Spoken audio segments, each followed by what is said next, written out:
touch.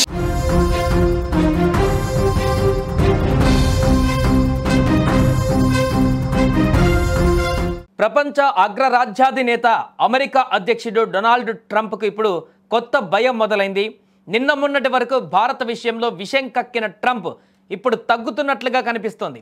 టారిఫ్ల పేరుతో, Russia నుంచి చమురు కొనుగోళ్ల పేరుతో భారత్ పైన విమర్శలు గుప్పించిన ట్రంప్ మెల్లగా వెనకడుగు వేస్తున్నాడు. అసలు విషయం ఇప్పుడిప్పుడే బోధపడుతుంది. ట్రంప్ ప్రభుత్వ విధానాల పట్ల సొంత పార్లమెంటు నుంచే ఇప్పుడు వ్యతిరేకత మొదలైంది. భారత్తో వైరం పెట్టుకోవద్దు, మోదీతో పెట్టుకుంటే అమెరికాకే నాశనం తప్పదంటూ కూడా సొంత నేతలే లేఖలు రాయడంతో ట్రంప్లో కొంత భయం నెలకొంది. అందుకే భారత ప్రధాని నరేంద్ర మోదీని ఎలాగైనా ఇప్పుడు కలవాలని ట్రంప్ తహతలాడుతున్నారు. ట్రంప్ తన కోరిక నెరవేర్చుకునేందుకు ట్రేడ్ డీల్ను ఒక సాధనంగా ఉపయోగించుకోవాలని ప్రయత్నాలు చేస్తున్నారని అమెరికా వార్తా కథనాలు కూడా ఇప్పుడు చెబుతున్నాయి. భారత్ అమెరికా దేశాల మధ్య ద్వైపాక్షిక వాణిజ్య ఒప్పందం కూడా చాలా కాలంగా చర్చలు జరుగుతున్నాయి. ఇరు దేశాల ప్రతినిధులు పలుమార్లు భేటీ అయినా ఇప్పటి వరకు ఒక ఏకాభిప్రాయం మాత్రం కుదరలేదు. ఈ నేపథ్యంలో భారత ప్రధాని నరేంద్ర మోదీ, అమెరికా అధ్యక్షుడు డొనాల్డ్ ట్రంప్ భేటీ తప్పనిసరి అని అగ్రరాజ్యం భావిస్తుంది. దీనిపై ఇప్పటికే వాషింగ్టన్ నుంచి భారత్కు సంకేతాలు కూడా అందినట్టుగా తెలుస్తుంది. వాణిజ్య ఒప్పందం ప్రకటనకు ముందే ప్రధాని మోదీతో భేటీ కావాలని అమెరికా అధ్యక్షుడు ట్రంప్ ఆయన కార్యవర్గం భావిస్తుందని తెలుస్తోంది.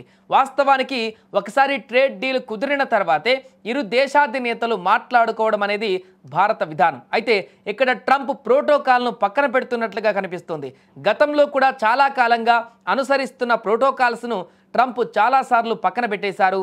ఈ నెల అక్టోబర్ 26 నుంచి 28 మధ్య మలేషియాలోని కౌలాలంపూర్లో ఆసియన్ ఈస్ట్ ఇండియా నేతల సదస్సు జరగనుంది. ఈ సదస్సు అనుబంధంగా ట్రంప్ మోదీ భేటీ అయ్యే అవకాశాలు ఉన్నట్లు ఇటీవల వార్తలు వచ్చాయి. అయితే ఈ సదస్సుకు మోదీ పర్యటన ఇంకా ఖరారు కాలేదు. దీనిపై చర్చలు జరుగుతున్నట్లుగా కేంద్ర ప్రభుత్వ అధికారులు వెల్లడించారు. ఒకవేళ ప్రధాని మోదీ మలేషియా వెళ్తే ట్రంప్తో ఆయన అక్కడ భేటీ అయ్యే ఛాన్స్ ఉన్నట్టుగా తెలుస్తుంది. ప్రస్తుతం భారత్ పైన అమెరికా 50% టారిఫ్లు కొనసాగిస్తున్న సంగతి తెలిసిందే. వీటిని తగ్గించుకోవడం పైన కూడా ఈ భేటీలో చర్చించే అవకాశం ఉంది. మరి చూడాలి ట్రంప్ మోదీని కలిసిన తర్వాత ఏం మాట్లాడతారు. టారిఫ్లు వదిలి మళ్ళీ భారత్కు స్నేహహస్తం అందిస్తారా లేదా ఉన్న సమస్యలనే మరింత పెంచుకుంటాడా అనేది వేచి చూడాలి.